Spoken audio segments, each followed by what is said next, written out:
notamment sur l'engagement envers les droits de la nature, la défense des droits de la nature, la défense des droits de l'homme, la défense des droits des peuples aussi, particulièrement en Amérique latine. Et cette année, donc, dans le cadre de Grenoble Capitale Verte, le collectif organise un programme d'activité intitulé Quand la nature demande justice. Et c'est dans ce cadre que nous avons l'opportunité aujourd'hui de recevoir Marine Calmet, juriste de l'environnement, pour une conférence autour de la défense du vivant et des générations futures. Et donc Marine milite notamment pour la défense des droits de la nature face à l'industrie minière en Guyane, ainsi que pour la reconnaissance du crime d'écocide également. Et elle est par ailleurs présidente de Wild Legal, une association qui s'est donnée pour mission d'être une école, disons, pour les prochains procès en défense des droits de la nature. Et puis enfin son ouvrage intitulé Devenir la nature avec tout le plus de l'écologie de 2021. Donc d'ailleurs, pour ceux qui sont intéressés, vous pourrez vous en procurer un exemplaire à la fin de la conférence. Et donc sans plus attendre, je te laisse la parole là. Merci. Merci beaucoup. Merci pour l'invitation et merci au collectif pour avoir organisé cette rencontre. Je suis très contente d'être avec vous aujourd'hui, aussi nombreux, malgré le Covid. Donc vraiment, merci beaucoup d'être venus. Donc comme ça a été dit, je suis avocate de formation et juriste spécialisée plutôt sur les questions des droits de la nature, en lien avec le droit de l'environnement et avec les droits des peuples autochtones. Donc mon engagement militant il est beaucoup en Guyane. Comme vous voyez sur cette photo, c'est une photo que j'ai prise la semaine dernière sur le fleuve Maroni. Donc ça c'est la forêt amazonienne de Guyane le matin. Et mon engagement il est en Guyane notamment sur la reconnaissance des droits du fleuve Maroni face à leur paillage illégal, qui est un phénomène qui touche la Guyane depuis les années 80-90 de manière massive et qui porte non seulement atteinte donc aux écosystèmes aquatiques, mais aussi aux écosystèmes forestiers et aux peuples amérindiens, qui sont vraiment en première ligne, notamment donc, le peuple Wayana, qui habite sur la zone qu'on appelle celle du Haut-Maroni, et qui est contaminée par le mercure rejeté par les orpailleurs illégaux. Donc je travaille pour la reconnaissance à la fois de leurs droits et des droits de leur écosystème. Et ça c'est aussi la première campagne qu'on a lancée donc, avec l'association Wild Legal, puisque donc, en 2019, quand on a créé l'association, l'idée était de monter des procès simulés avec des étudiants en droit. Donc l'idée c'est que sur candidature libre, des étudiants en droit puissent rejoindre notre programme de procès simulés. On les forme à la question des droits de la nature et on leur demande de l'appliquer en fait, directement à un cas d'école, un cas réel de violation des droits des écosystèmes aquatiques. Donc on leur a demandé cette année-là de faire le procès simulé de la carence fautive de l'État français dans la lutte contre l'orpaillage illégal en Guyane française. Donc, ils ont dû appliquer les droits de la nature et les droits des peuples autochtones à ce cas, à ce scandale écologique. Et c'est un procès simulé que vous pouvez retrouver sur notre page YouTube. Tous nos procès simulés sont en ligne et vous pouvez les regarder à nouveau pour comprendre en fait notre enjeu à nous, c'est de montrer la différence entre l'application du droit actuel et ce que changerait l'application des droits de la nature dans ce genre de situation. Et pour ça, on s'inspire évidemment beaucoup des jurisprudences qui ont lieu dans d'autres États, et notamment par exemple en Colombie, où dans une situation assez similaire, le fleuve Atrato a été reconnu comme sujet de droit par la justice colombienne, et l'État a été condamné à agir justement dans un cas flagrant de crise à la fois sanitaire et écologique qui durait sur ce fleuve depuis beaucoup trop longtemps. Donc aujourd'hui, je suis là pour justement présenter à la fois le concept, l'histoire, les enjeux du mouvement des droits de la nature, et aussi pour parler des gardiens.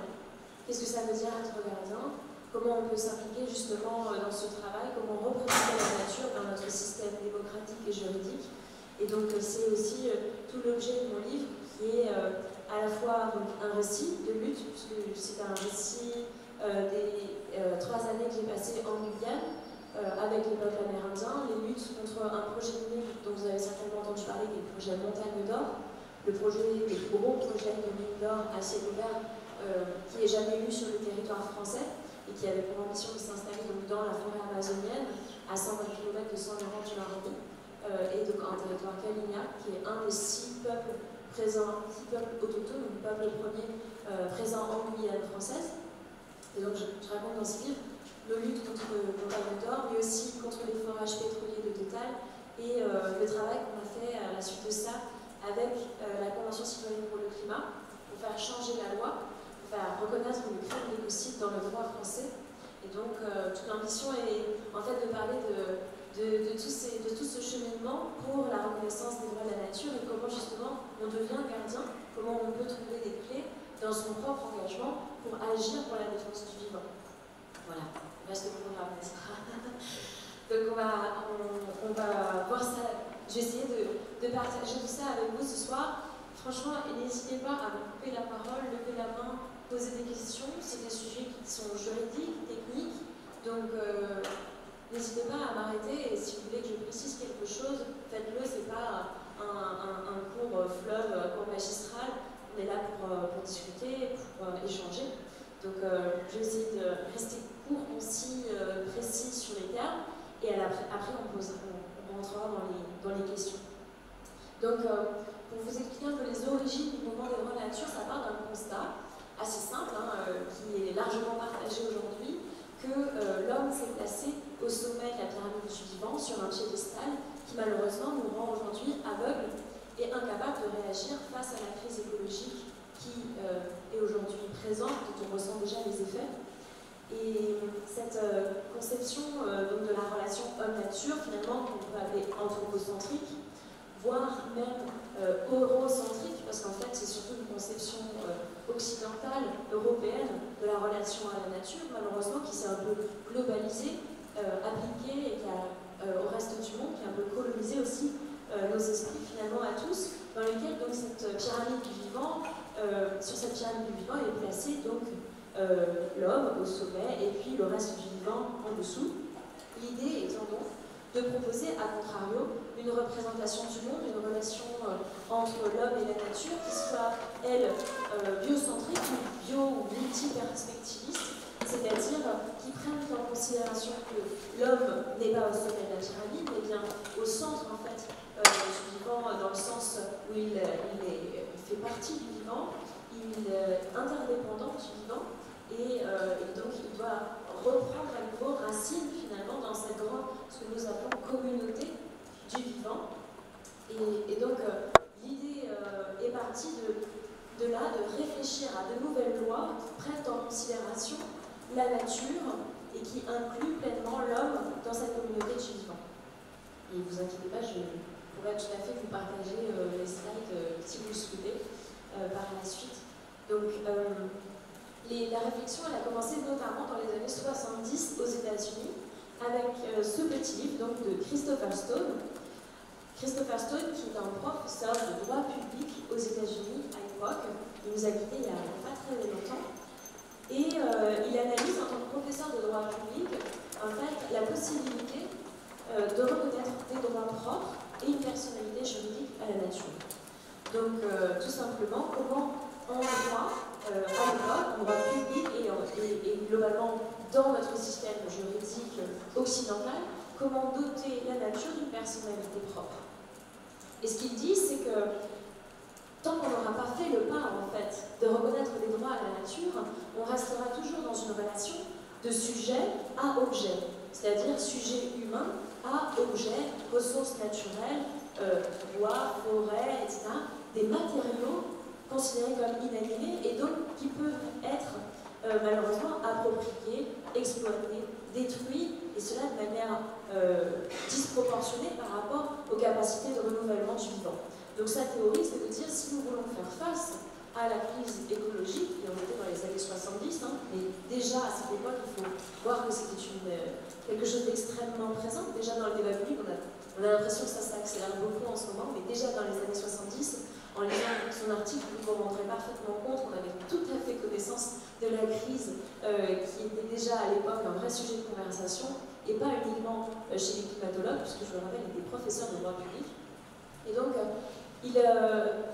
pour démontrer cette théorie, qu'il est absolument nécessaire de reconnaître une personnalité juridique à la nature, il s'appuie en fait sur tout simplement une espèce de flashback il revient sur l'histoire du droit, le développement juridique de la reconnaissance de droits propres à d'autres entités naturelles.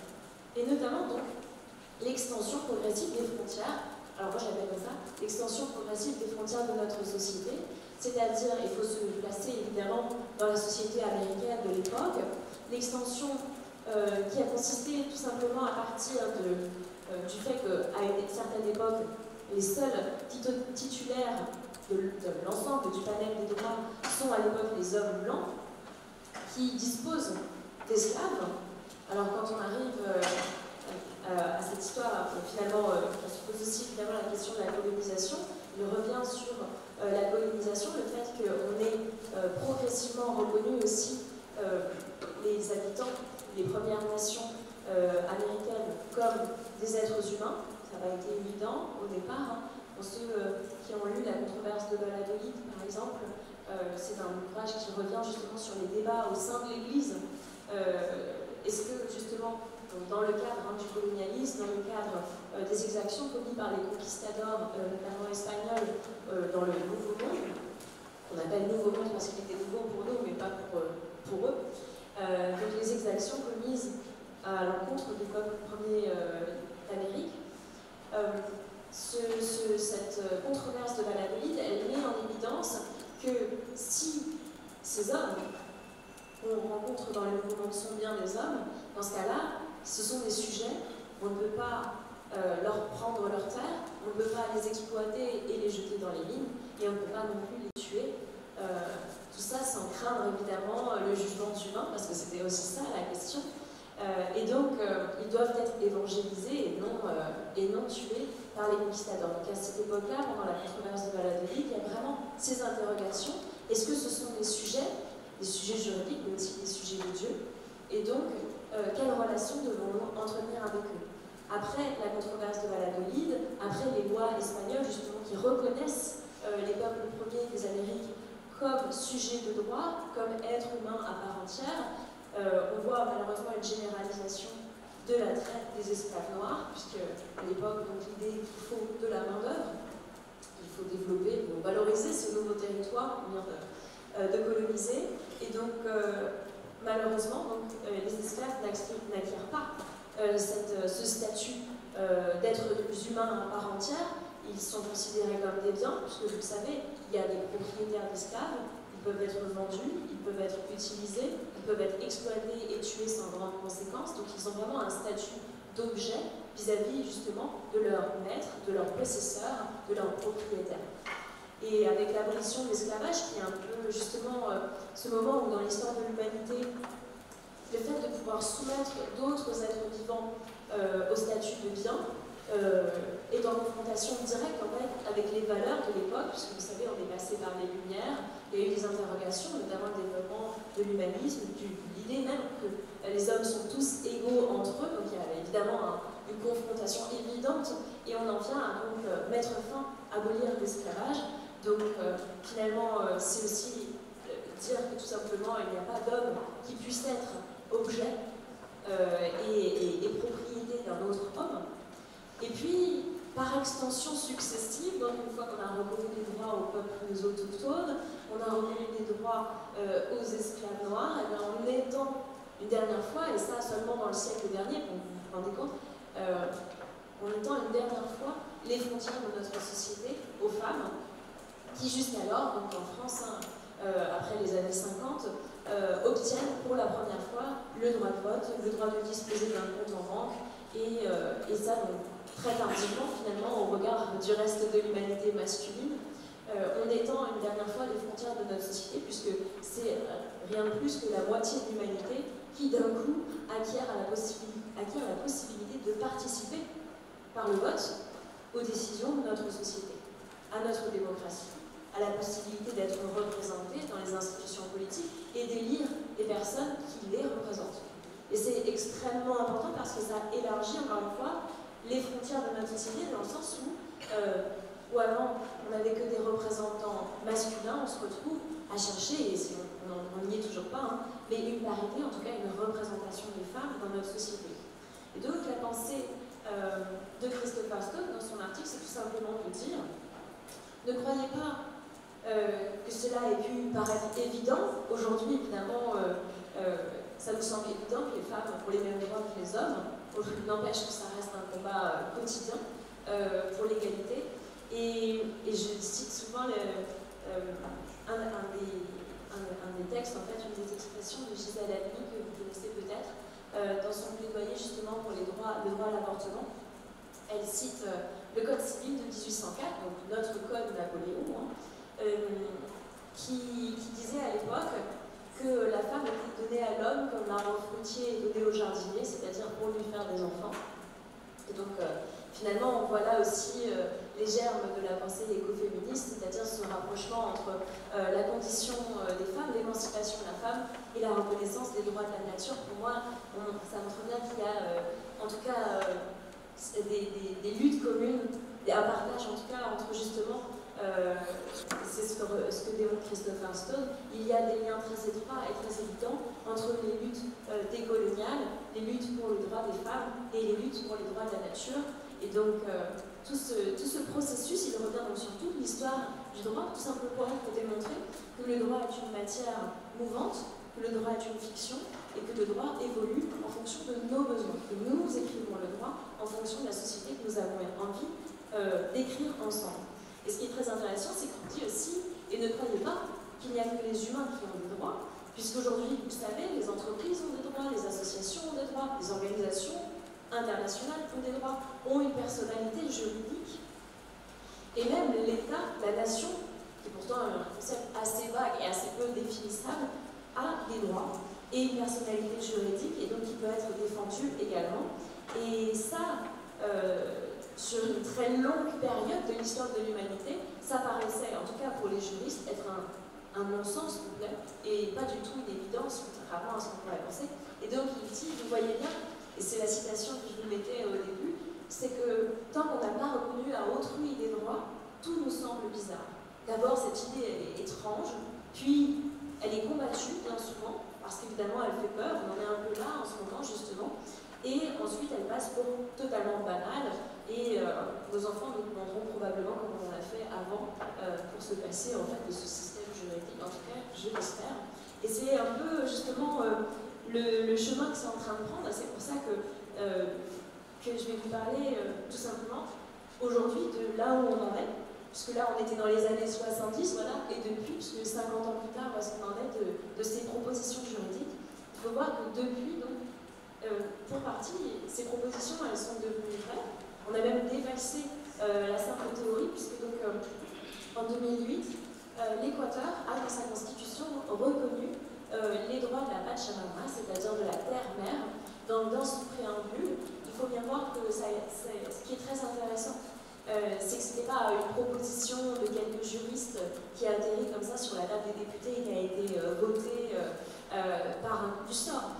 C'est un processus référendaire qui a eu lieu en Équateur, c'est-à-dire que les associations de défense des droits de la terre-mère, notamment la Pachamama Alliance, qui est une association équatorienne, a proposé un amendement aux députés qui étaient dans ce conseil qui a écrit le texte du référendum, et ce texte cette nouvelle constitution a été ensuite soumis au vote des citoyens et très largement adopté, et c'est comme ça que les droits de la nature sont à la fois rentrés dans le préambule de la constitution équatorienne, mais aussi dans le corps même du texte, puisque dans l'article 74, désormais, les droits de la terre-mère sont reconnus, et aussi le droit pour n'importe quel citoyen de protéger et d'agir en justice pour défendre les droits de la terre-mère. Donc on a, c'est ce qu'on appelle en droit aussi une forme d'action popularis, c'est-à-dire la possibilité pour chacun d'agir pour défendre les intérêts nationaux, en fait, les intérêts notamment donc, de la nature. Et c'est une victoire extrêmement forte.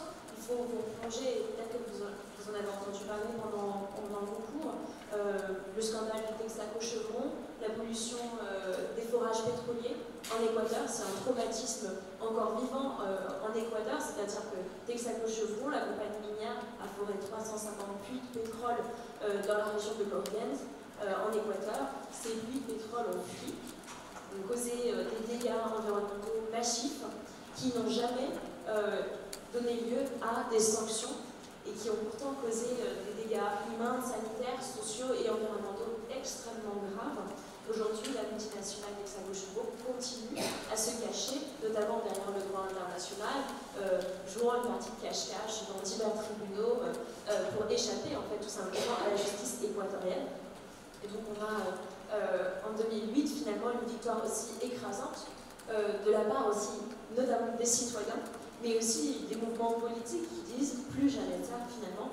Demain on reconnaît, enfin aujourd'hui plutôt on reconnaît le droit de la terre-mère, et aujourd'hui il faut savoir qu'il y a environ 56 jurisprudences qui existent déjà et qui ont permis aux juges en fait de reconnaître des victoires très claires pour le droit de la nature, notamment là encore récemment il y a quelques mois, dans le cadre de l'affaire du parc Los Cedros, qui est un parc d'une richesse biologique extrêmement forte en Équateur, qui est menacé par des entreprises minières, des permis miniers sur son territoire, et le juge a utilisé la constitution équatorienne pour tout simplement annuler l'ensemble des permis miniers qu'il a considérés comme incompatibles avec la protection des droits de la nature.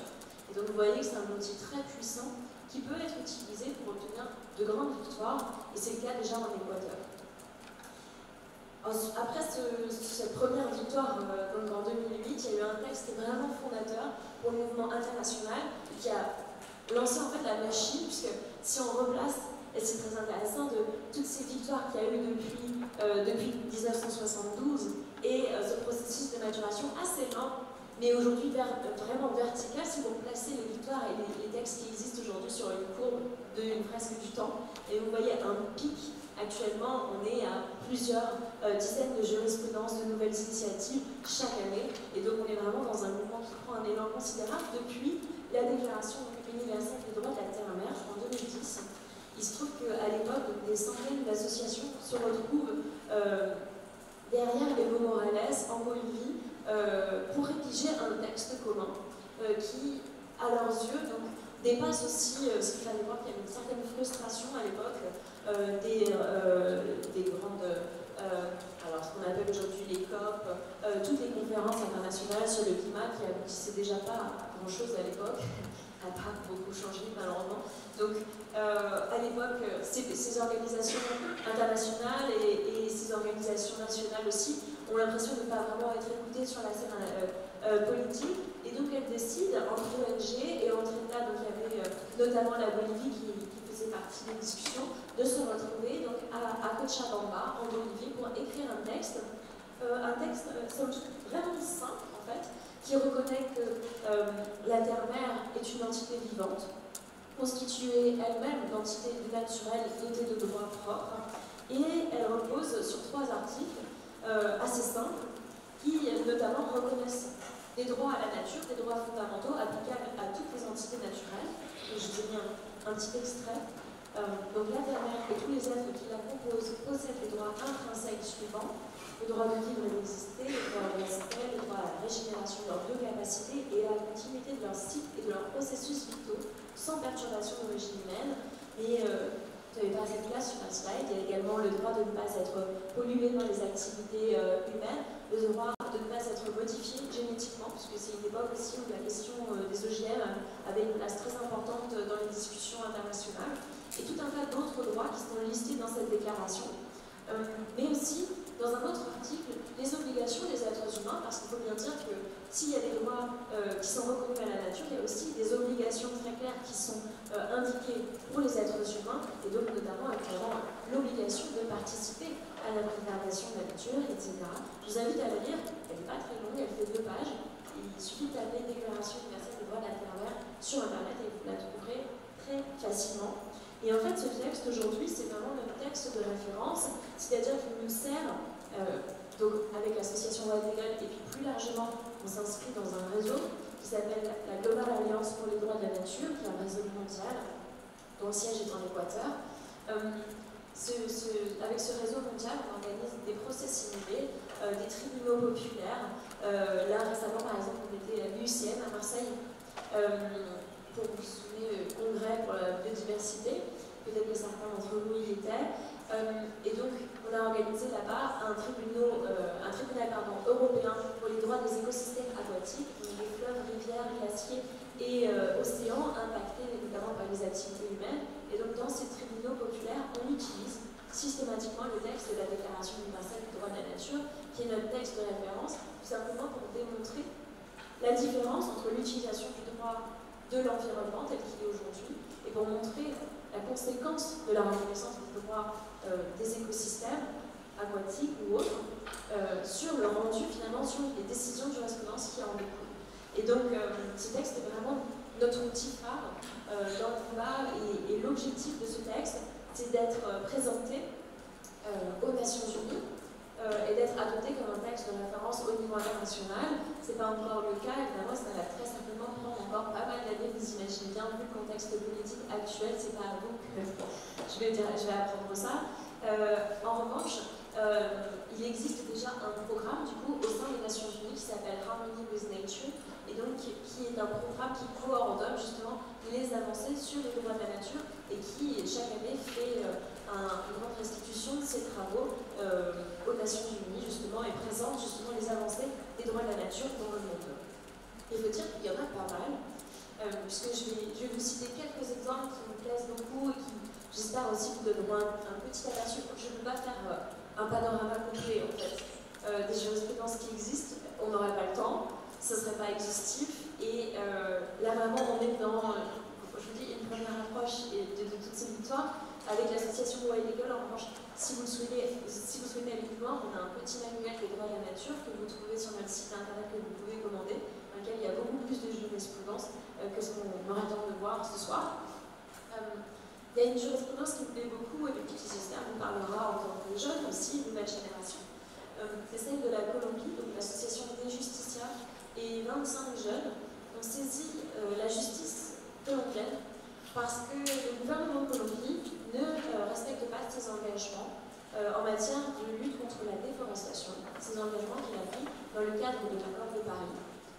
Il se trouve que jamais la déforestation n'a été aussi importante en Colombie que depuis la signature de l'accord de Paris, ce qui est quand même un comble. Et donc ces 25 jeunes ont demandé aux juges de reconnaître que cette déforestation de la forêt amazonienne de Colombie, elle porte directement atteinte à leurs droits fondamentaux, notamment leur droit à la vie, leur droit à la santé. Et le juge a non seulement été dans leur sens, c'est-à-dire qu'il a reconnu effectivement qu'il y avait une violation de leurs droits fondamentaux, mais il est même allé plus loin, puisqu'il a dit de lui-même que, en fait, l'Amazonie, la forêt amazonienne, était elle-même victime de la politique carencée du gouvernement colombien dans la lutte contre la déforestation, que l'Amazonie colombienne était un être doué de droit, ayant en lui-même une personnalité juridique, et qu'à ce titre, il a demandé à l'État de Colombie de préserver ses droits et d'agir concrètement dans la lutte contre la déforestation. Et donc il a ordonné à l'État de mettre en place sous 3 mois un programme de lutte concret, chiffré, budgété pour faire face à la déforestation sur son territoire. Donc vous voyez qu'il y a en fait des impacts assez concrets comme ça sur le territoire, notamment en Colombie. Il y a eu d'autres jurisprudences en Colombie très intéressantes. Je vous en parlais tout à l'heure sur le fleuve Atrato, qui a été lui aussi reconnu sujet de droit face à la carence de l'État colombien dans la lutte contre l'embouteillage illégal, et qui est aujourd'hui doté d'un conseil des gardiens du fleuve Atrato composé de 14 membres qui parlent au long du fleuve et proposent des politiques locales en matière alimentaire, en matière d'économie, en matière sanitaire. Et ce qui est très intéressant, c'est que ça donne lieu en fait à la création de nouveaux outils démocratiques pour représenter ces écosystèmes lésés par les politiques publiques. Et donc, ce n'est pas un outil qui est une lubie de juriste, c'est un outil citoyen à la disposition des citoyens et dont les citoyens se saisissent pour faire face aux manquements de l'État, pour faire face aux carences du droit. Et donc c'est là qu'est en fait tout l'intérêt du mouvement des droits de la nature, c'est que face au constat justement de l'échec des politiques environnementales, des lacunes du droit de l'environnement, les citoyens disent ce droit-là, nous ne l'acceptons plus, nous ne le reconnaissons plus comme légitime, et nous voulons reconnaître des droits propres à la nature, et cela implique respecter les lois du vivant, de la biologie, de la chimie, des limites planétaires en fait, tout simplement, et trouver des activités et trouver un mode de vie compatible avec ces limites planétaires. Donc on est vraiment dans une recherche qui vient en fait des citoyens, qui vient de la base pas du tout un mouvement qu'on pourrait penser être un mouvement justement d'universitaires ou de juristes et d'avocats. Non, c'est vraiment un outil citoyen qui est pris en main totalement par les mouvements populaires, les mouvements de défense de la nature. Et ça se traduit parfois dans des choses très concrètes. Un exemple que j'aime beaucoup, c'est celui de la ville de Curridabat au Costa Rica, puisque c'est une petite ville, Curridabat, qui est très proche en fait de la capitale du Costa Rica, dans laquelle la mairie a, par décision du conseil municipal, reconnu la citoyenneté aux êtres non humains habitant les villes. Par contre, je constate que les villes aujourd'hui ne sont plus habitées que par des humains, mais il faut bien voir qu'ils sont aussi habités par des arbres, par des plantes, des fleurs, des papillons, des abeilles, etc. Et que tout cela forme un écosystème complexe. La ville a reconnu tout simplement que ces autres habitants devaient aussi bénéficier du statut de citoyen, et cela a eu des conséquences assez concrètes dans les programmes d'urbanisme notamment, puisque la ville a mis en place un programme pour tout simplement reconcevoir notamment les rues, puisque vous savez aujourd'hui une rue, c'est du goudron, ça permet aux voitures de se déplacer, donc aux humains qui sont dans les voitures en l'occurrence. Il y a aussi un passage piéton ou des corridors pour les humains, du coup. Et bien l'idée c'était de faire des corridors écologiques qui puissent bénéficier à la fois aux humains des trottoirs, mais entourés de zones de corridors écologiques, c'est-à-dire de parterres de fleurs, pour que les papillons puissent butiner et donc trouver de quoi se nourrir, mais aussi d'arbres pour que les oiseaux puissent se cacher, pour que les insectes puissent se déplacer librement. L'idée dans tout ça, c'est en fait tout simplement de dire les humains ont un usage de la ville, c'est vrai, mais étant donné qu'il y a aussi d'autres habitants de cette ville, nous devons concevoir notre urbanisme de manière à leur fournir à eux aussi tout ce dont ils ont besoin pour assurer leurs fonctions essentielles. Et donc, finalement, c'est aussi replacer l'être humain au centre de cette communauté du vivant. Et ce qui est très intéressant, c'est que c'est éminemment politique, c'est-à-dire que l'idée derrière tout ça, c'est que le maire dit tout simplement, et d'ailleurs même donc pour les citoyens actuels, mais aussi pour les générations futures, il dit, pour nos enfants, nous ne pouvons plus concevoir de construire des villes dans lesquelles on fait grandir des enfants hors sol. Il faut construire des villes dans lesquelles les enfants comprennent d'entrée de jeu qu'ils font partie d'une communauté, d'un écosystème qui inclut bien plus largement que les humains, aussi des non-humains. Et il remet en question finalement la conception actuelle qui dit, on paye des impôts locaux, des taxes, etc. Donc on a le droit de bénéficier de services publics pour nous déplacer, pour nous garer, pour avoir des espaces verts. Lui dit au contraire, non, on n'est pas uniquement des bénéficiaires, on est aussi des membres actifs, des membres de cette communauté de vivants, et on doit collaborer, cohabiter avec d'autres espèces animales et végétales. Et donc je trouve que, voilà, pour vous qui êtes en sciences politiques ou dans d'autres milieux, ça peut être un outil très parce que ça, typiquement, peut-être vous étonnez, mais il se trouve qu'en France, on l'a déjà fait, puisqu'en 2016, donc même avant le Costa Rica, Paris a, dans une décision du conseil municipal, du conseil de la ville de Paris, adopté en 2016, a donné la citoyenneté d'honneur à la biodiversité. Donc l'ensemble de la biodiversité parisienne jouit aujourd'hui en théorie la citoyenneté d'honneur, ce qui, clairement, et encore reste de l'ordre du symbolique, mais on était en 2016, il faut bien voir que c'est il y a quand même déjà 5 ans, et il se trouve que là, justement, il y a des travaux en cours sur la réforme du plan local d'urbanisme. Vous savez, le plan local d'urbanisme, c'est le document qui, justement, met en place les grands critères qui fait que comment est-ce qu'on va construire ou aménager notre ville demain. Et très concrètement, avec l'association Wild Eagle, on essaie de mettre à profit justement notre expertise sur ces sujets-là pour influencer une nouvelle rédaction du plan local d'urbanisme. On appelle plan local d'urbanisme bioclimatique, puisqu'il doit nous permettre de faire face à la fois aux contraintes en matière de préservation de la biodiversité, mais aussi à l'adaptation au changement climatique. Et donc l'idée est d'inscrire dans les principes du plan local d'urbanisme parisien toutes ces recommandations en matière justement de citoyenneté pour les autres espèces non humaines. Et donc comment est-ce qu'on crée des corridors écologiques, comment est-ce qu'on applique très concrètement la reconnaissance des droits de la nature sur un sujet qui est très concret, c'est-à-dire comment on habite et comment on aménage nos villes demain sur le territoire français. Ce qui se passe à Paris pourrait donc tout à fait se propager aux autres villes et créer une forme de contagion générale aux autres territoires et autres municipalités. Et donc, pour vous dire à quel point, on a l'impression que ça se passe un peu partout dans le monde, et peut-être que vous aurez l'impression avec ma présentation que ça ne pourra pas arriver en France, mais je vous rassure que la France a déjà, sur un de ses territoires en tout cas, reconnu dans la loi les droits de la nature. C'est les îles Loyauté. Donc les îles Loyauté font partie du territoire de Nouvelle-Calédonie.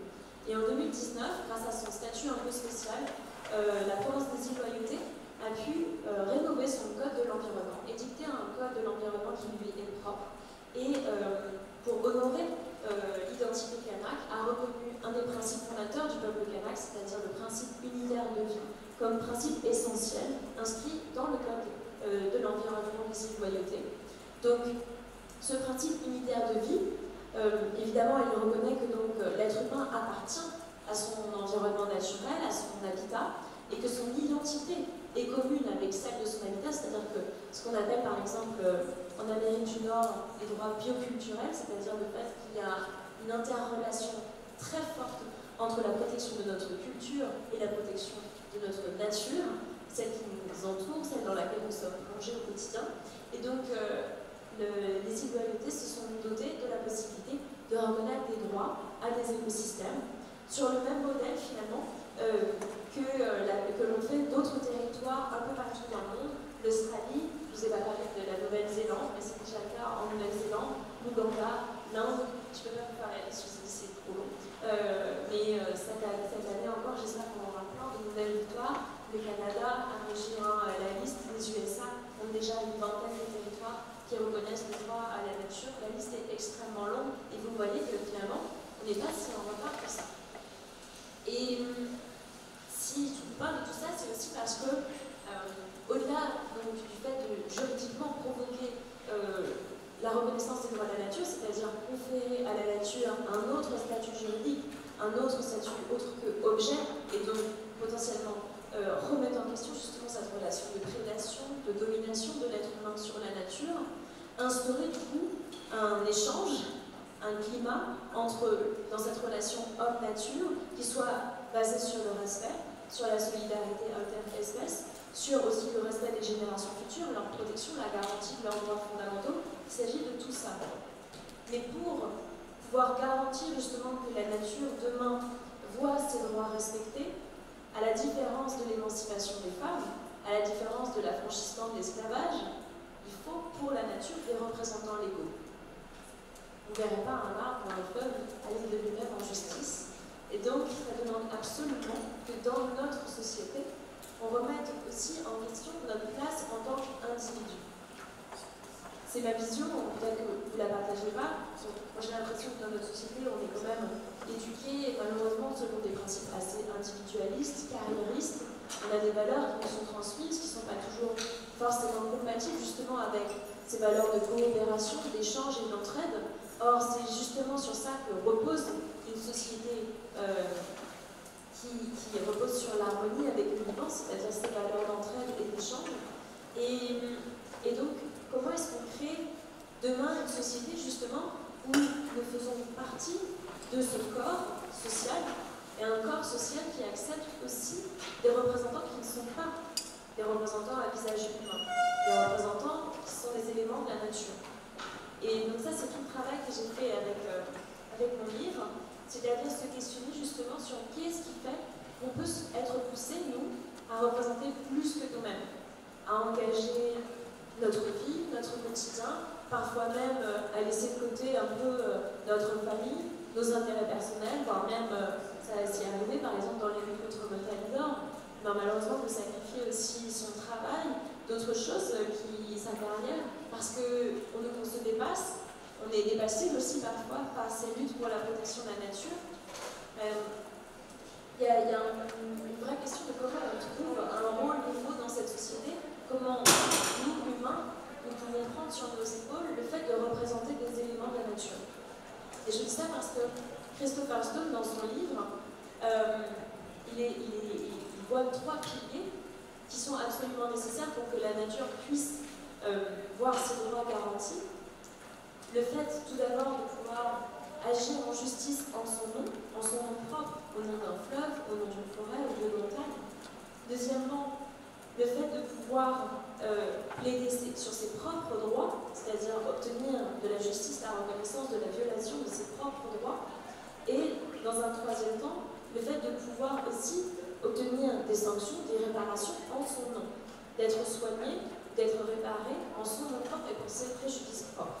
Or, le droit actuel fait que nos droits en tant que citoyens ou en tant qu'association sont souvent très limités dans ce domaine-là. C'est-à-dire qu'en tant que citoyen, vous n'avez, vous, personnellement, pas le droit d'agir en justice pour obtenir réparation pour un écosystème. Vous n'avez le droit d'agir en justice que si vous-même, vous subissez un préjudice du fait de la destruction de l'environnement. Par exemple, s'il y a un cours d'eau qui coule en bas de chez vous et que ce cours d'eau est pollué, vous avez le droit d'agir. Parce que vous pouvez dire, j'ai une présence, je suis directement impacté par cette pollution. Si en revanche, un cours d'eau à 300 km de chez vous est pollué, vous n'avez pas intérêt à agir. Le juge vous dira que vous serez débouté en fait, de votre demande. C'est comme ça. Or ça pose une question aujourd'hui. Parce que, et Christopher Stone l'explique très bien, parfois sur certains territoires, vous ne trouverez pas de citoyens qui ont envie d'agir. Parfois parce qu'on n'en a pas les moyens financiers, intellectuels, on n'a pas le temps, on a d'autres problématiques à régler plus urgentes. Parfois aussi parce qu'on est directement compromis par certaines choses, peut-être que dans votre famille, dans vos amis proches, certaines personnes sont responsables de cette pollution et que donc, en fait, l'effet groupe fait que personne n'a envie d'agir, personne n'a envie de dénoncer une pollution. C'est l'omerta. Donc pourquoi, dans ces cas-là, ne peut-on pas justement conférer à d'autres citoyens qui, eux, ont les mains libres pour agir, et la volonté de le faire, la capacité à agir en justice?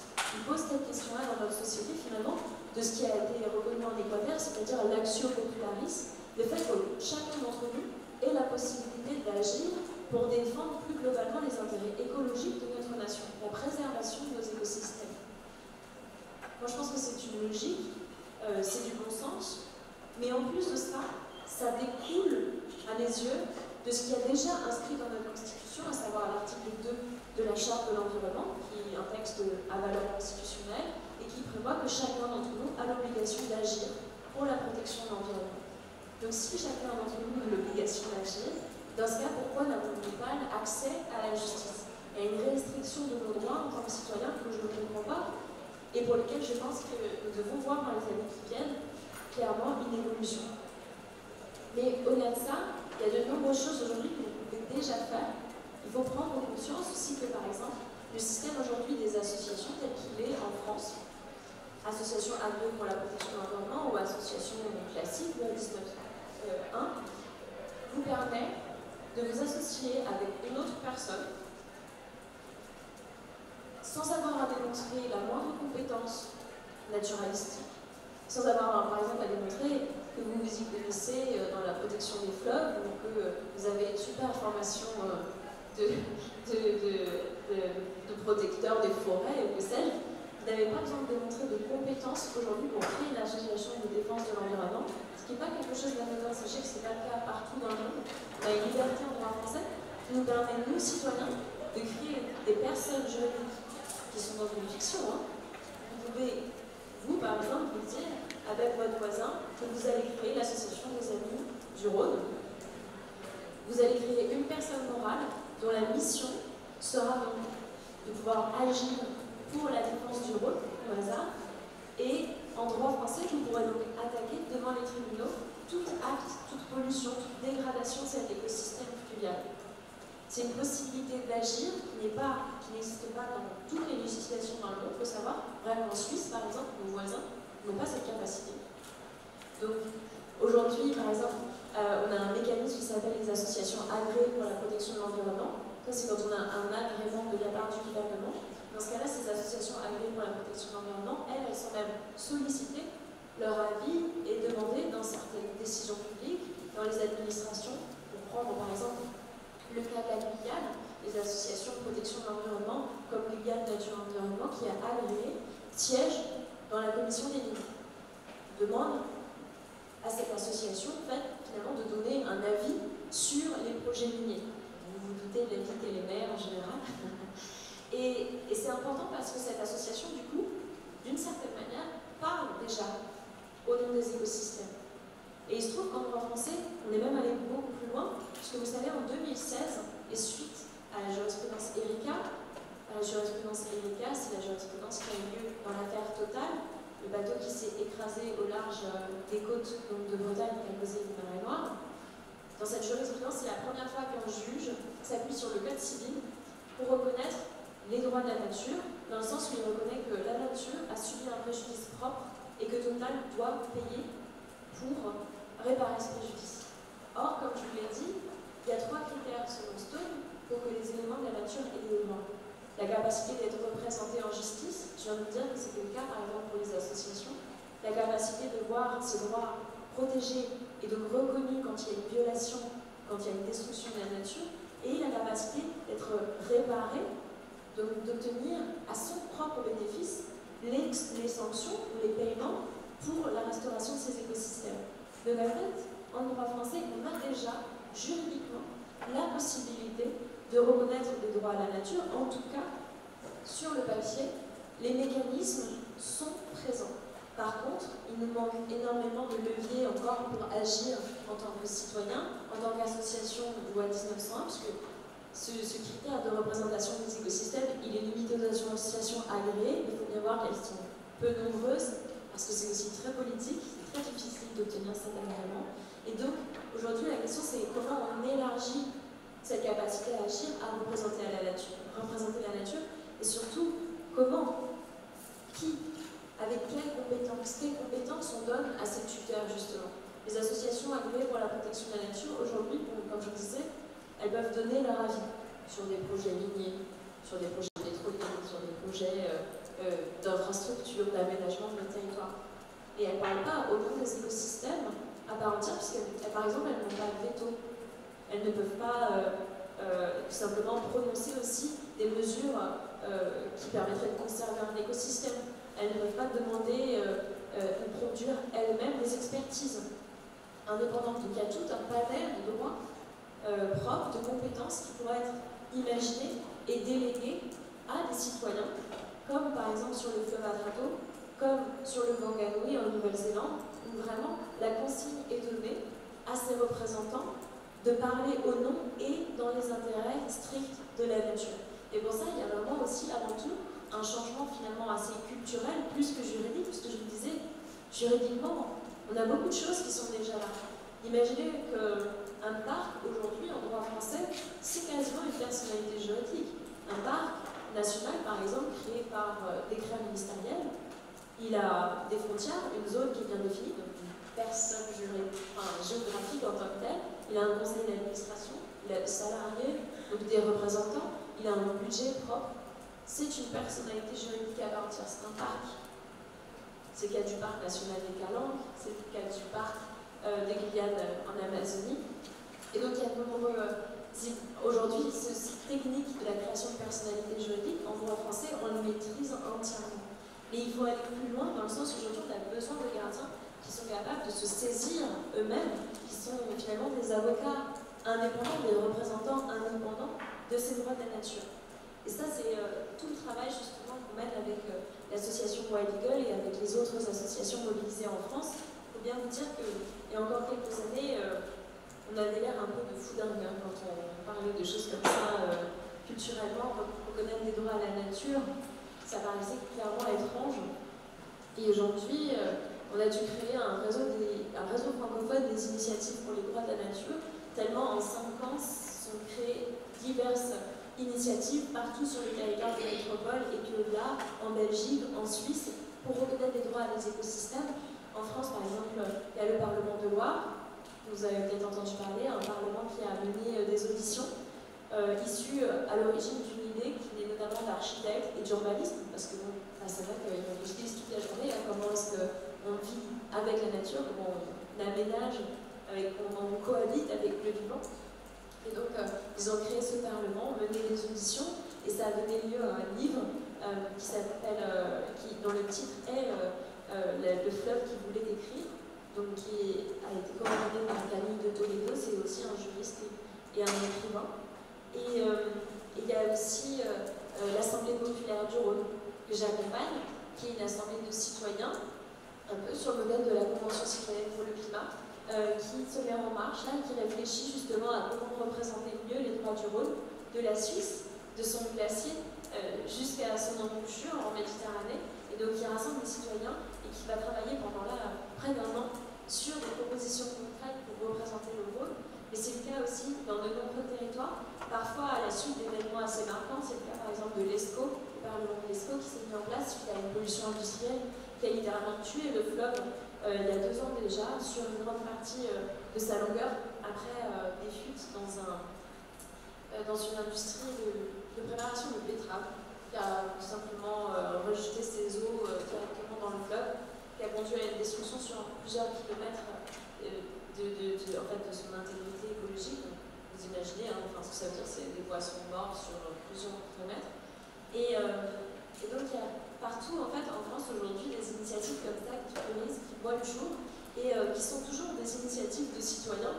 Heureusement pas des initiatives de juristes, mais vraiment des initiatives de citoyens qui se rassemblent en association et qui constatent tout simplement que le droit est déficient dans certaines situations, qui n'obtiennent pas justice, qui sont incapables avec le droit existant de pouvoir convenablement protéger leur écosystème. Donc, ils se saisissent de l'outil des droits de la nature pour contester ce droit, pour dire ce droit il a été majoritairement écrit par et pour des humains. Nous, on veut un droit qui est écrit pour l'ensemble de cette communauté du vivant, qui respecte cette communauté du vivant, et donc qui élargit la focale, qui nous permet de prendre du recul sur nos lois existantes et de dire on peut faire mieux que ça. Et donc c'est vraiment tout le travail que nous faisons avec l'association. C'est aussi une remise en question de notre rôle, c'est-à-dire qu'en tant que gardien, pour moi, c'est aussi, d'une certaine manière, l'opportunité de désobéir à ces lois, puisque désobéir dans le sens positif, dans le sens créatif, de dire aujourd'hui les lois elles sont insatisfaisantes, insuffisantes, on peut faire mieux que ça. Et en tant qu'activiste, militant, personne engagée ou révoltée, on peut justement trouver des lois qui nous permettent demain de faire bouger les lignes. Tout comme les femmes se sont battues pour leurs droits et ont accédé au droit de vote et à s'émanciper de la tutelle maritale ou paternelle, tout comme justement on a une abolition de l'esclavage et l'émancipation justement des esclaves noirs. Aujourd'hui, il faut se replacer dans le temps long. Ce mouvement pour les droits de la nature, c'est un mouvement qui prend du temps. Je vous ai dit, les racines, c'est 1972. Et pourtant, il faut se projeter en fait vers, pas se poser la question de ce qui est légal, mais vraiment de savoir la question de ce qui est enviable. Quelle société on veut créer demain et de quelle loi on a besoin pour faire cette société ensemble. Et donc c'est vraiment tout l'objet de notre travail. Je finis par une petite citation. Alors ça c'est le lutte en Guyane, ça c'est les jeunesses autochtones de Guyane. Vous voyez, ça fait un bon exemple justement de citoyens, puisqu'ils sont français. Mais ce sont des citoyens un peu particuliers puisqu'ils étaient là avant la colonisation, mais ils réclament de la part de l'État français la restitution de 400 000 hectares de terre. Donc moi je suis arrivée en tant que juriste en soutien, parce que bon, 400 000 hectares de terre, il faut quelques bases juridiques pour les demander et puis pour les récupérer. Et c'était aussi au moment du coup du projet Montagne d'Or. Et donc on a réussi justement à trouver, en tant que tous pour le coup gardiens de la nature, eux avec leurs mots, très simple, très fondé en fait sur une sagesse ancestrale, c'est-à-dire vous ne pouvez pas arriver et vider la terre de son or et me proposer des arbres en retour ailleurs, c'est pas possible.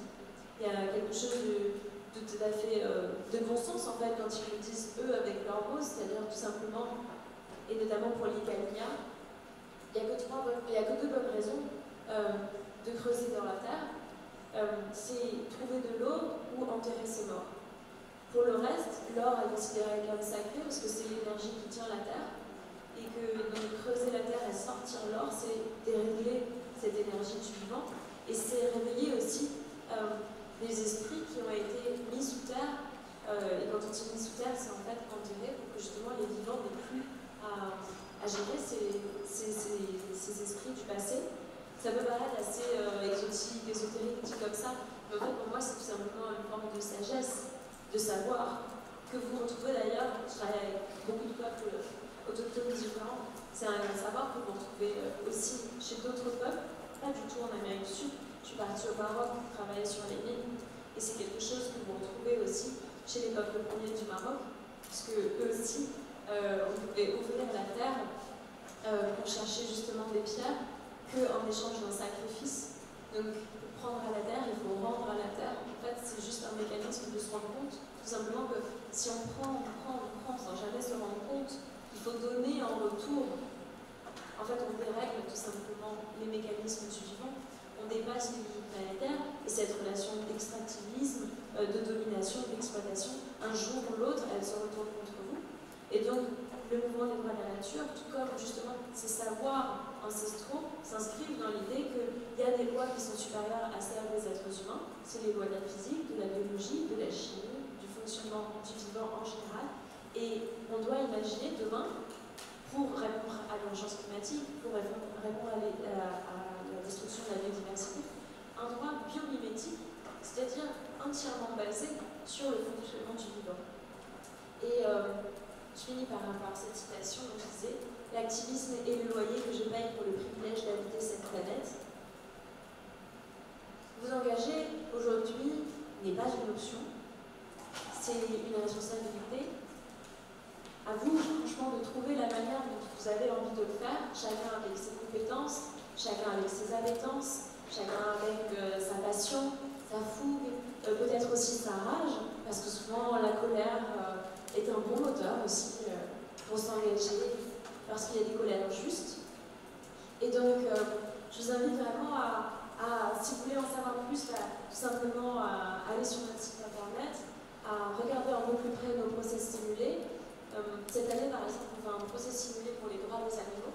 On se pose la question, on s'interroge sur le droit actuel qui est censé protéger les animaux, mais qui, en fait, finalement, ne fait que très peu de choses. Quand on regarde notamment les ravages de l'élevage industriel, on travaille en partenariat cette année avec l'association L214, que j'espère que vous connaissez ces vidéos dans les élevages intensifs et dans les abattoirs, et avec une association de Bretagne qui s'appelle l'association Sauvegarde du Trésor Wallo-Cantière, qui est une association qui lutte depuis des dizaines d'années contre les marées vertes.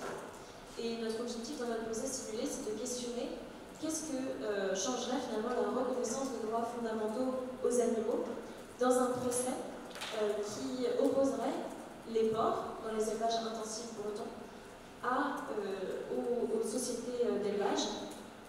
Comment les porcs pourraient-ils obtenir justice pour les souffrances, pour les conditions d'élevage qui leur sont infligées, et comment cette réparation pourrait elle aussi être appliquée aux écosystèmes, puisque vous le savez, l'élevage intensif est en fait, du fait des rejets de l'élevage, directement responsable pour les marées vertes. On le sait, scientifiquement, c'est prouvé, l'État français a été condamné d'ailleurs à de multiples reprises pour carence dans la lutte contre les algues vertes, régulièrement épinglées aussi, par exemple récemment par la Cour des comptes, puisque c'est une gâchis financière.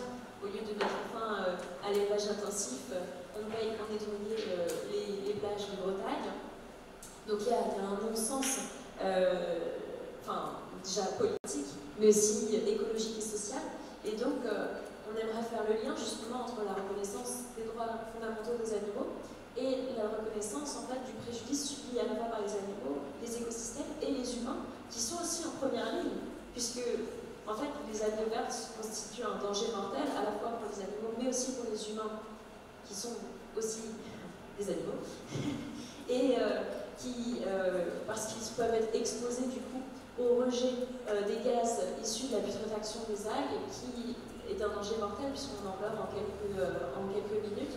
Il y a déjà eu des cas de mort, de promeneurs sur les plages en Bretagne, et donc on questionne en fait ce lien très étroit entre santé animale, santé de nos écosystèmes et santé humaine à travers le droit. Comment est-ce que nous, en tant que juristes, on peut faire notre part justement pour imaginer un droit différent dans lequel on garantisse à tous, humains et non humains, des droits fondamentaux. Et donc c'est à ça que servent nos procès simulés, c'est donner à voir concrètement, sortir de la théorie, rentrer dans le concret. Est-ce qu'on gagnerait un procès, justement, pour réparer les droits de ces préjudices, le préjudice animal? Est-ce qu'on gagnerait si on reconnaissait justement des droits fondamentaux aux animaux? Et donc, je vous invite à regarder ce procès, ça aura lieu donc, en juin prochain. Pour le moment, nos 16 étudiants qui font partie de la promo de cette année travaillent sur le sujet activement et on espère justement aboutir. L'idée, évidemment, après, c'est pas juste de se faire plaisir, c'est aussi d'intenter un recours en justice contre les plus gros élevages intensifs bretons, ceux qui sont directement responsables du coup des éleveurs et des conséquences écologiques et animales qui en découlent. Voilà, j'espère que je n'ai pas été trop long. Je m'arrête.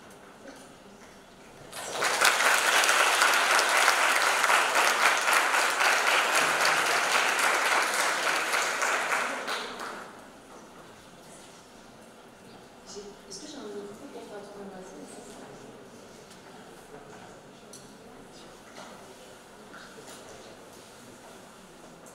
Allô?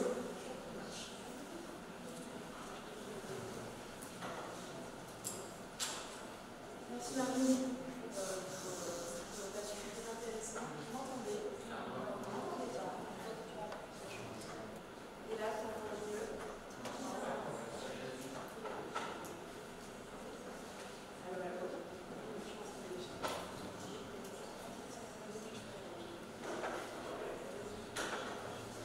Donc, merci Marie pour cette présentation très intéressante. Ah, tu m'entends là? C'est bizarre. Je m'entends. Les deux micros. Donc, merci pour cette présentation intéressante, inspirante. On va passer peut-être à un temps de questions. Si vous avez des questions sur ce qui a été dit, entre eux, on va aussi des ce qui a été dit. Ça veut parce que les deux sont alignés, je crois.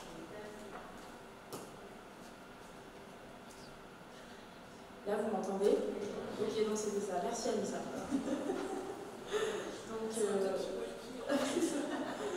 Donc, on va passer à un temps de questions. Si voilà, vous avez des questions à poser sur ce qui a été dit, donc prolongement aussi de ce qui a été dit, sur les actions concrètes à mener. Je vais déplacer le micro.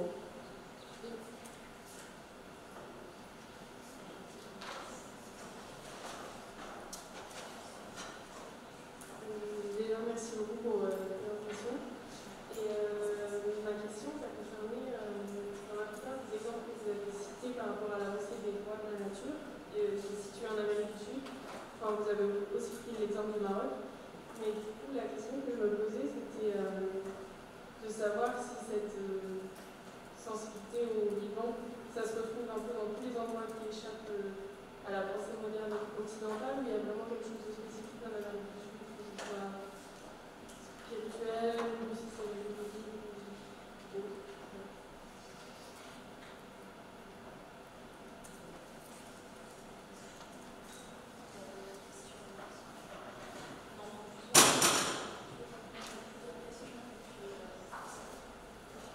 On va prendre plusieurs questions. Bonsoir, merci beaucoup pour la présentation, c'était super. J'ai quelques questions à une question. C'est pour savoir si l'État a payé, ou plutôt est-ce que l'État justement paye cette réparation? C'est bien cette question de réparation parce qu'on l'a vu, mais il faut savoir si ça arrive que l'État paye. Et si, lorsqu'il y a des effets irréversibles, l'État, est-ce que l'État est condamné? Qu'est-ce qui se passe quand il est condamné pour des effets irréversibles de cette transaction?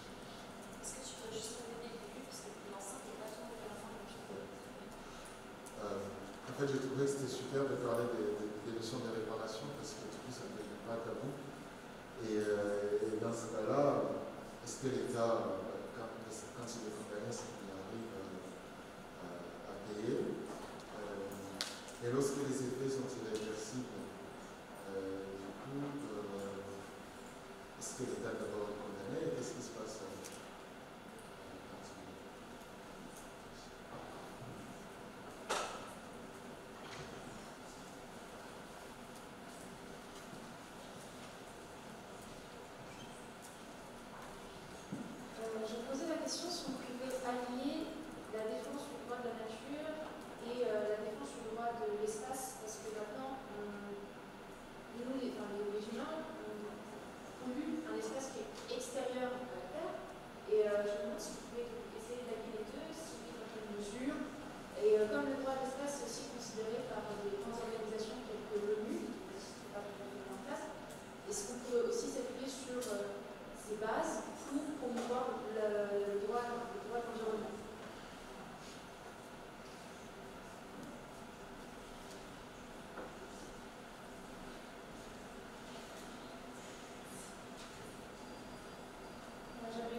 s'arrêter là et laisser Marie répondre. Et si vous avez ensuite des questions qui vous viennent, on pourra refaire un temps de questions bien évidemment.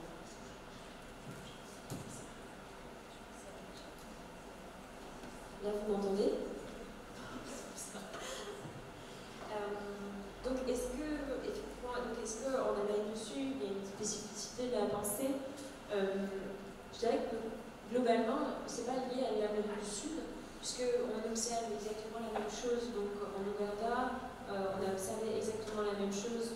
Ça fait d'ailleurs de manière très intéressante chez les peuples maoris en Nouvelle-Zélande.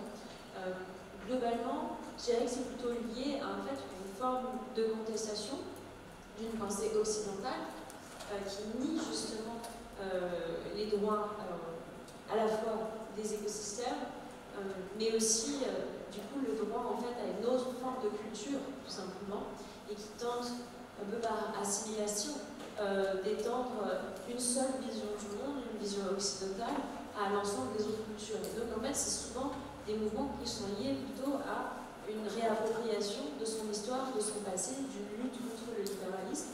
Et c'est vraiment un outil anticapitaliste.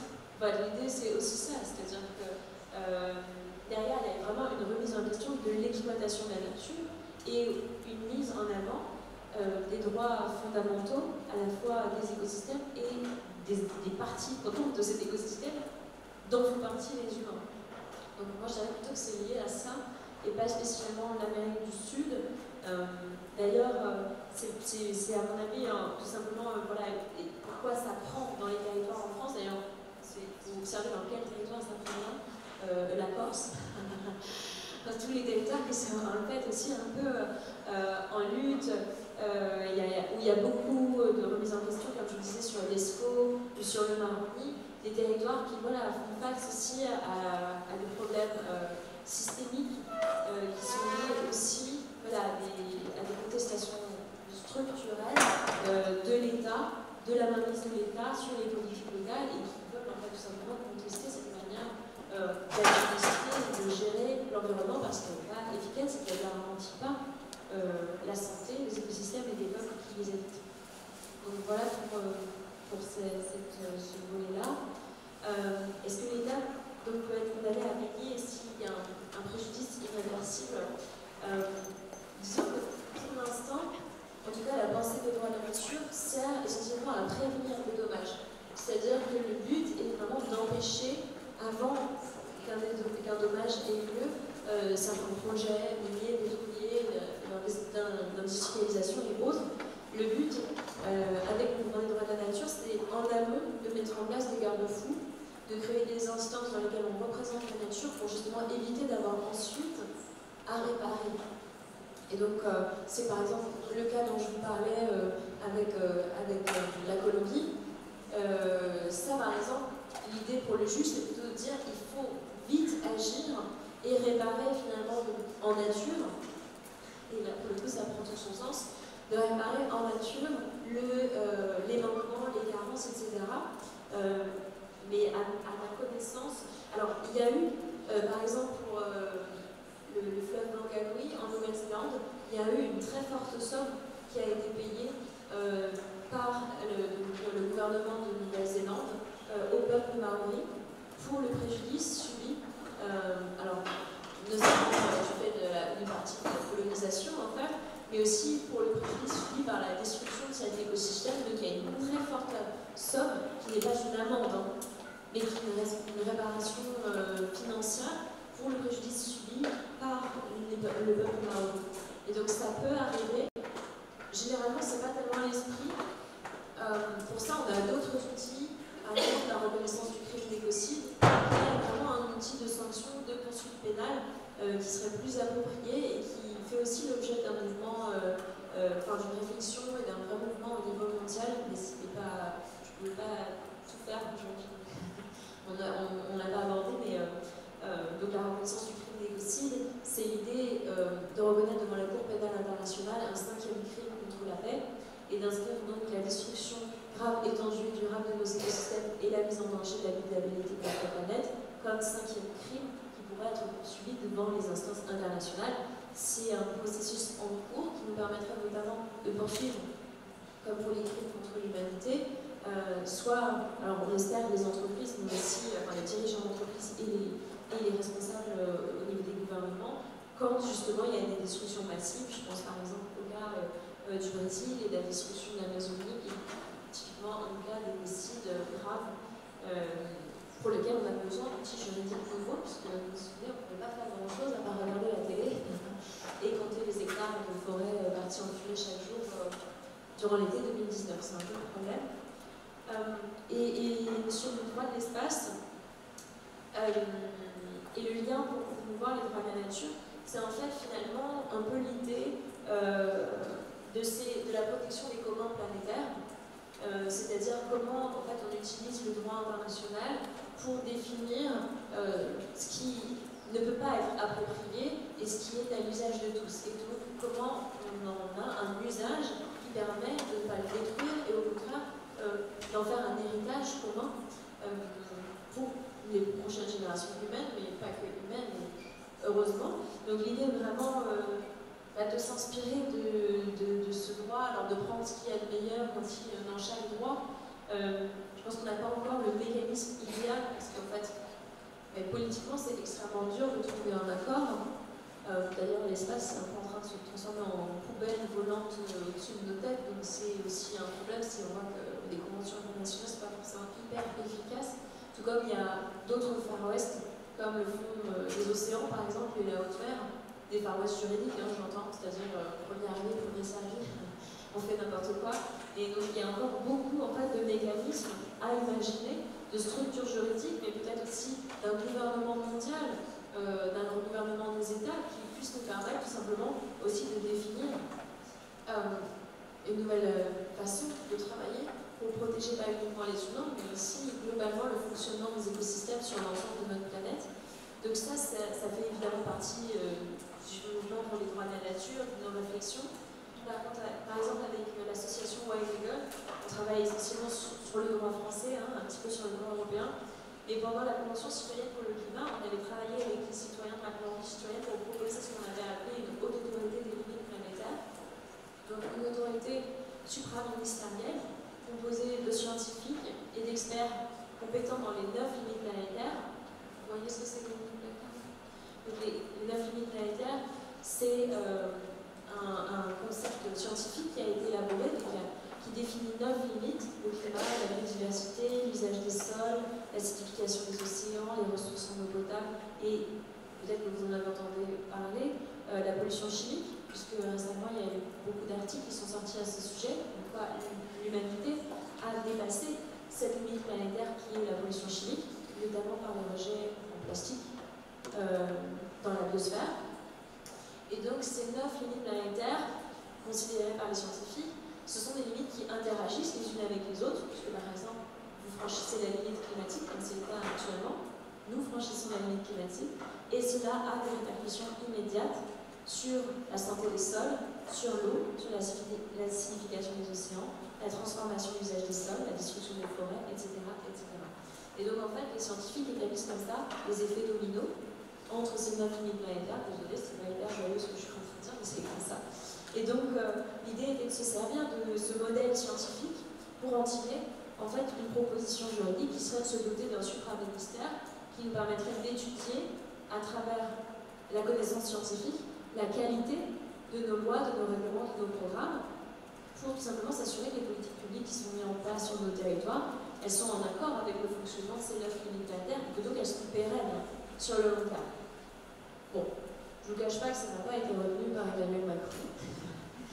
Et donc, ça fait partie des réflexions qu'on mène au niveau international et qui pourraient s'appliquer, en fait, pas que à l'échelle française, mais qui devraient en fait s'appliquer à l'échelle internationale. Par exemple, si on dit qu'il faut laisser 80% des énergies fossiles sous terre, comment on fait pour se mettre d'accord sur ça si on n'a pas un gouvernement international, en tout cas un accord international qui dit voilà comment on redispatche les 20% qu'on a encore le droit d'utiliser et voilà comment on laisse le reste à terre. Enfin, la discussion est ouverte. En tout cas, il reste encore beaucoup de choses à faire pour se doter d'un droit qui, vous voyez, est efficace et qui permet d'être contraignant, surtout parce que la question c'est évidemment ça. Et donc, est-ce qu'il ne suffirait pas finalement d'utiliser le droit à un environnement sain, de l'ajouter aussi au préjudice écologique pur? Selon Christopher Stone, et je partage ici tout à fait cette position, il y a vraiment un aspect absolument fondamental et symbolique, mais fondamental, de reconnaître la nature comme sujet de droit et de ne pas se dire il y a d'autres mécanismes qui font qu'on met des limites, parce que justement on voit aujourd'hui qu'il y a besoin tout simplement dans notre société aussi d'avoir un rééquilibrage d'une certaine façon culturelle. C'est aussi un ancrage dans notre société de dire que non, par exemple, les animaux ne sont pas des objets. C'est important parce qu'aujourd'hui, dans notre code civil, il est quand même inscrit que la nature, enfin les animaux, pardon, sont des êtres vivants doués de sensibilité, mais soumis au régime des biens. Donc on les assimile pour des besoins absolument anthropocentriques, parce qu'on a besoin de les exploiter en fait. On les assimile à des biens parce qu'on a besoin de pouvoir les vendre, de pouvoir en tirer usage, profit, et de pouvoir les tuer sans s'exposer justement, par exemple dans la filière d'élevage, à des considérations aussi d'autres ordres, peut-être plus d'ordre éthique d'ailleurs que juridique. Et donc, il y a un vrai questionnement sur ces aspects éthiques, philosophiques, de ne pas reconnaître justement que la nature est simplement un ensemble de ressources à la disposition des êtres humains, mais bien qu'elle est sujet de droit à part entière. Dans le livre Christopher Stone, justement, s'appuie tout particulièrement sur l'exemple de l'esclavage. Il prend l'exemple d'une situation 1 et d'une situation 2. Dans la situation 1, vous avez un propriétaire d'esclaves dont l'esclave a été tabassé par une autre personne. Il se trouve qu'il a un préjudice parce que son bien, son esclave, a été endommagé. Donc il peut agir en justice contre cette autre personne parce que son bien a été endommagé. Et si vous donnez le droit à l'esclave de se représenter lui-même et d'obtenir finalement en son nom et pour son bénéfice la protection de ses droits, à ne pas subir justement de préjudice corporel, c'est quand même complètement différent. Et c'est ça en fait la différence fondamentale entre reconnaître la nature comme sujet de droit à part entière et reconnaître que nous, humains, nous pouvons aller en justice pour un préjudice qui souvent en fait nous est propre. Parce que la plupart du temps, malheureusement, quand il n'y a pas de préjudice humain, ça intéresse peu de gens d'aller en justice. C'est le constat, c'est pas une critique. C'est juste qu'effectivement, la bataille juridique, elle est souvent longue, elle est souvent difficile. Combien d'entre nous sont prêts justement à faire ce travail? C'est toute l'ambition justement du mouvement pour les droits de la nature, c'est de dire de quel écosystème vous pourriez-vous être le gardien? De quel écosystème vous pourriez prendre le parti justement de parler pour, d'être le visage de garantir son bien-être, ses droits, son intégrité. Et si justement dans l'ensemble des territoires dans lesquels on habite, on pouvait avoir des gardiens pour chaque écosystème, on représenterait la manière de la nature, et de cette manière-là aussi, peut-être on garantirait les droits de cette nature de manière beaucoup plus efficace. Donc toute la réflexion est aussi là.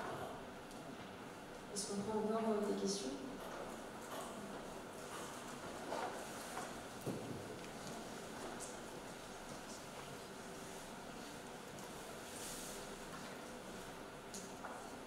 Est-ce qu'il y a d'autres questions? Oui.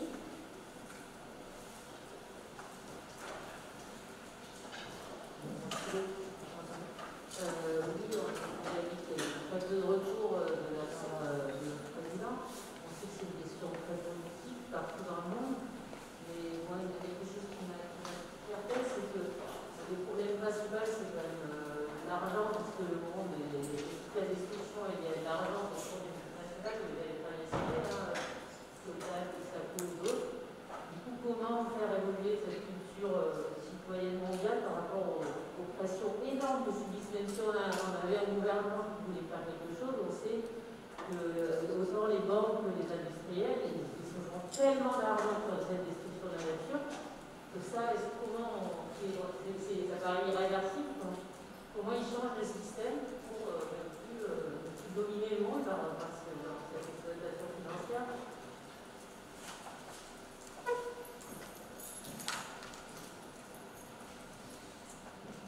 D'autres questions?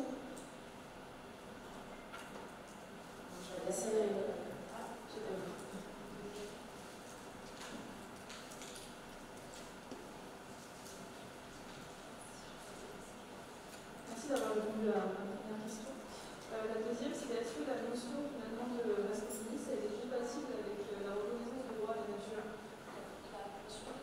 reste communiste.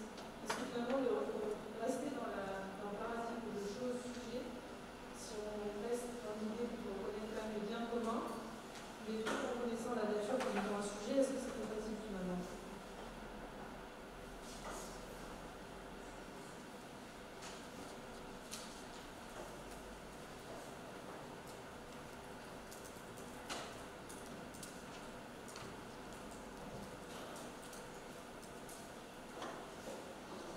Alors, sur la question très politique du coup des pressions, effectivement, il y a plusieurs choses. Pour la petite anecdote, par exemple, quand on a proposé l'amendement pour la répétition du crime d'écocide dans le droit français, on avait proposé un amendement qui n'était pas tout à fait réjouissant du point de vue des entreprises, vous vous en doutez. Et ce qui était frappant, c'est effectivement qu'en fait, on a eu en face de nous, notamment dans les ministères, des gens qui avaient adopté le langage des entreprises, c'est-à-dire qu'ils avaient les éléments de langage du MEDEF. Enfin, c'est pas cliché, ce que je dis, c'est que j'ai parlé aussi aux gens du MEDEF, et bizarrement, j'ai trouvé exactement les mêmes mots régurgités par nos différents ministres. Donc oui, effectivement, il y a une influence très forte, et il ne faut pas penser... moi, j'y suis allée un peu à la fleur au fusil dans la Convention citoyenne en me disant c'est génial, on va y arriver, quoi. Sauf qu'en fait, non, c'est beaucoup plus difficile que ça. C'est beaucoup... Enfin, il ne faut pas du tout... d'ailleurs, croire que, par exemple, en Équateur, tout est changé du jour au lendemain. C'est pas vrai.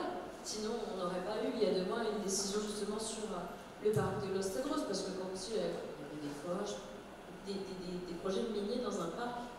Trop bizarre, alors qu'ils ont reconnu en 2008 les droits de la nature. Donc, vous voyez, en fait, c'est une évolution lente, c'est une évolution plus culturelle que juridique, ça prend un temps fou à rentrer dans le cerveau des juges, des avocats, etc. Pour moi, c'est plus une révolution culturelle qu'une révolution juridique, parce que comme je vous dis, en droit français, on a quasiment tout qui est là. C'est vraiment une mentalité, c'est-à-dire que c'est un peu toutes les discussions, notamment là, autour des présidentielles, comment on crée un projet de société bénéficie au plus grand nombre, parce qu'en fait, ce que vous dites, c'est vrai, il y a cette pression de l'argent, et aussi liée à la construction tout simplement de notre société. Je prends un exemple qui me touche beaucoup, parce que, comme je disais, je travaille dans le secteur minier. Le code minier, il a été créé, il a été écrit, donc sous Napoléon, à une époque où, ouais, c'est assez lointain déjà, hein, à une époque où l'idée était de développer la mine. On avait besoin des ressources du sous-sol pour faire la guerre, pour enrichir la France. On avait besoin d'installer des mines sur notre territoire français. Et donc on a écrit un code qui facilite cette entreprise minière, ces entreprises minières, ce projet politique en fait, de valoriser nos territoires, comme c'est si bien dit. Donc valoriser nos territoires, ça passait par accélérer en fait les processus de délivrance de permis miniers à des entreprises. Et donc, dans le code minier tel qu'il était en vigueur depuis sa première mouture, il n'y avait aucune référence à la protection de l'environnement.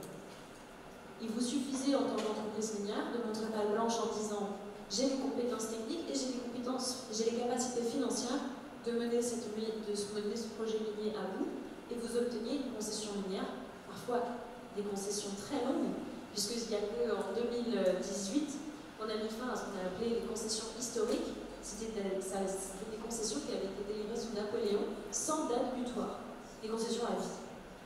Ça a été remis en question en 2018. Pour autant, une grande partie d'entre elles ont été renouvelées, comme c'est le cas de la concession du projet Montagne Nord, par exemple. Et on voit à quel point, même aujourd'hui, on a beaucoup de mal à reprendre la main sur la politique minière. Parce que même si nous, par exemple, avec le collectif Hommes de Question et les autres citoyens mobilisés contre le projet Montagne Nord, on a obtenu que politiquement Emmanuel Macron soit obligé de faire un pas en arrière et dire non, on va stopper ce projet, c'est finalement pas une si bonne idée que ça. Et bien juridiquement, la compagnie Montagne Nord a attaqué l'État français pour obtenir la prolongation de sa concession minière et a gagné devant tous les ordres de juridiction. Parce qu'il n'y avait absolument rien, et il n'y a toujours pas grand-chose dans notre code minier qui nous permet de faire face.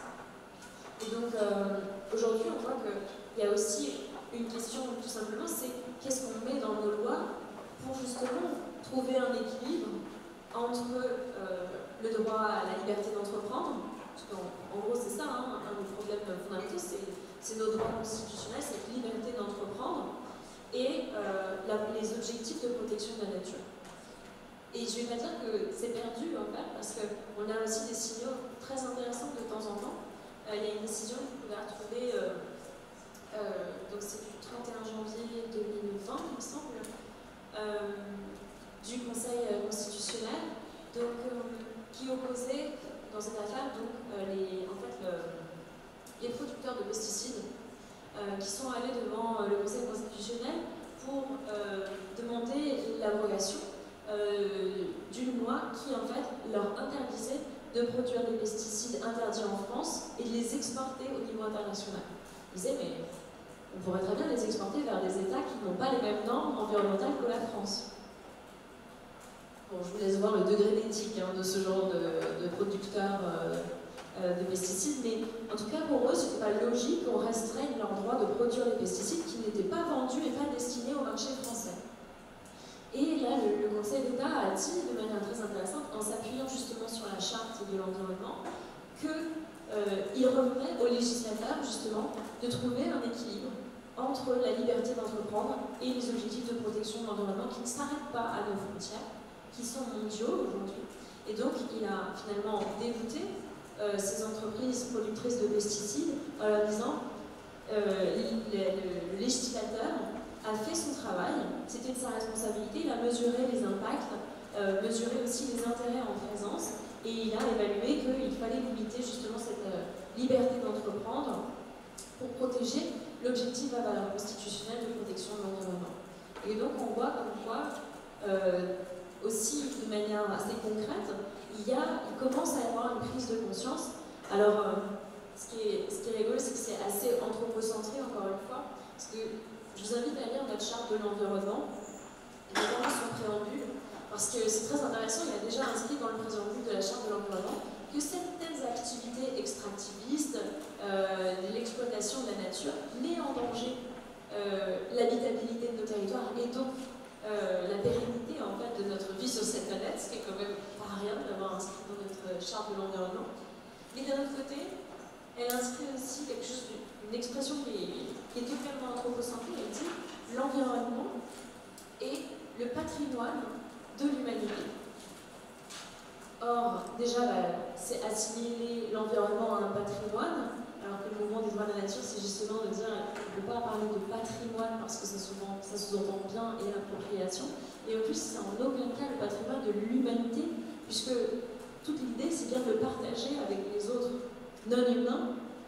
Et c'est en fait, non seulement c'est pas un patrimoine, mais en plus c'est plutôt une forme d'héritage, un droit d'usage et surtout une obligation de conservation qu'on a vis-à-vis des générations futures. Donc l'idée plutôt moi je parle plutôt d'un héritage, justement, qu'on a en commun avec l'ensemble de la communauté du vivant. Et c'est extrêmement important justement de voir que, bon, même avec un texte aussi anthropocentré que celui-ci, finalement le juge constitutionnel a quand même réussi à montrer qu'on peut mettre en balance, qu'on peut mettre des limites aux libertés individuelles et notamment à la liberté d'entreprendre. Après, c'est une grosse machine mondiale, c'est sûr que c'est pas si facile que ça. Pour vous donner un ordre d'idée du combat qu'on mène en Guyane, la seule manière efficace de mettre un terme à l'orpaillage illégal, c'est de bloquer le cours de l'or. Rien de plus finalement. Parce que c'est déjà arrivé par le passé. À la sortie de la Première Guerre mondiale, les États-Unis ont bloqué le cours de l'or, en fait, de manière fictive, l'ont bloqué à un seuil qui était tellement bas que c'est la seule fois, en fait, depuis bien longtemps, en Amérique latine, que ça a mis un terme immédiat à la recherche d'or, en fait. Parce que le cours de l'or était tellement bas que c'était plus intéressant. Et ça, donc concrètement, en fait, c'est le défi qui est le nôtre. Je dirais, pour globaliser un petit peu cette pensée, c'est de dire aujourd'hui, notre valeur refuge, c'est l'or, qui est construit sur en fait rien, une lubie, une passion assez étrange d'ailleurs, pour un métal brillant. Il faut savoir que l'or ne répond pas à des besoins essentiels. Aujourd'hui, je dis ça parce que des fois on me dit oui mais l'or c'est absolument utile pour les technologies, etc. 6% de l'or extrait au niveau mondial est utilisé pour la dentisterie et pour ce qu'il y a dans vos téléphones portables et le reste. 60% de l'or, c'est la bijouterie, et les 30%, 35% qui restent, c'est pour faire de la monnaie. Donc, globalement, on pourrait tout à fait utiliser aujourd'hui d'autres métaux, et notamment, aujourd'hui, il y a une grosse part de l'or qui est recyclé, puisque vous savez, c'est un métal qui se recycle extrêmement bien. On a déjà extrait du sol 2 tiers des ressources mondiales en or. Donc aujourd'hui, on pourrait couvrir en fait nos besoins vraiment essentiels avec l'or qui a déjà été extrait. Il y a un vrai défi intellectuel, économique, justement à faire passer l'idée que peut-être la valeur refuge, c'est l'eau, c'est les forêts, c'est les fleuves, c'est l'atmosphère, et c'est en aucun cas l'or. Donc c'est une révolution culturelle qui n'est pas facile, mais qui, enfin je pense, et on n'a pas le choix d'espérer, va se mettre en place par une révolution sociale et culturelle. Et sur les races communistes versus droit de la nature, je l'ai écrit comme ça dans les notes. En fait, il y a des pensées communes, il y a des symbioses à imaginer entre les deux, donc entre les communs et la commune et l'usage commun. Il y a notamment, comment il s'appelle, j'ai perdu son nom, un professeur de droit aussi qui travaille beaucoup sur ça, alors peut-être que c'est avec elle que ses écrits que tu connais. Non. Je retrouverai, je suis désolée, j'ai un trou de mémoire. Qui travaille beaucoup là-dessus, notamment le droit médiéval. Son nom m'échappe, je suis vraiment désolée. Mais effectivement, donc, dans l'usage commun, notamment des forêts, on peut tirer des idées intéressantes. Pour moi, c'est pas suffisant dans le sens où, si on prend justement la question des forêts, puisque pendant très longtemps et jusqu'à aujourd'hui encore, pour certaines forêts, il y a ce reste communiste qui est encore, c'est-à-dire que, par exemple, vous habitez dans la Nièvre, vous avez le droit à un certain nombre de stères de bois, tu vois, vous chauffez, c'est l'usage commun, en fait, donc chacun a le droit à un certain nombre de stères de bois, etc. Et le problème, c'est que, après, c'est ma vision, mon analyse, au XIIIe siècle, quand on a mis en place justement aussi les premières lois pour la gestion des forêts, il y avait toujours ces restes communistes, puisque ça existe encore aujourd'hui. Et malheureusement, on a chuté à près de 16% de surface française forestière. C'est un taux qui n'a jamais été aussi bas.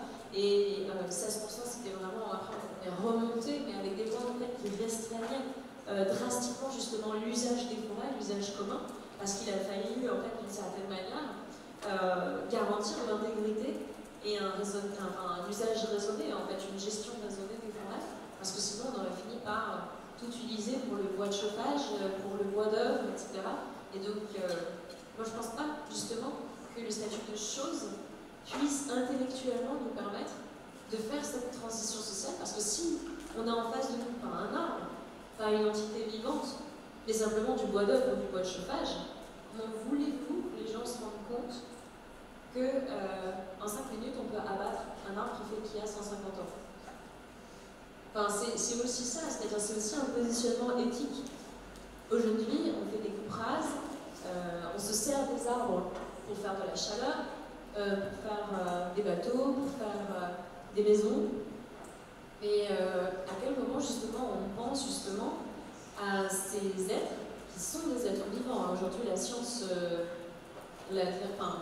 si vous pouvez lire à ce sujet un livre passionnant, c'est Stefano Mancuso, L'intelligence des plantes, qui, donc lui, il est neurobiologiste, spécialiste justement des plantes.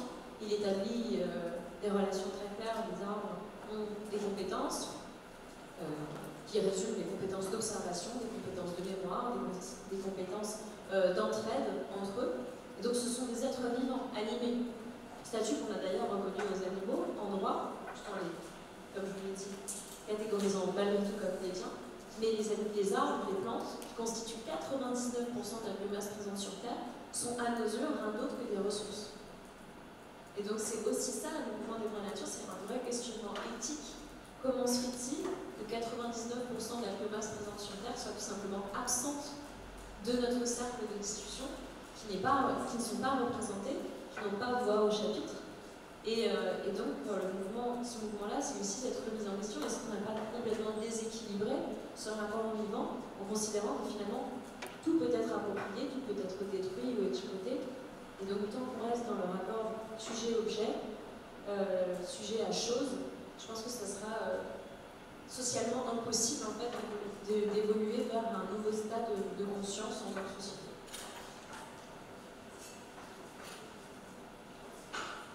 Est-ce qu'il y a d'autres questions, monsieur ?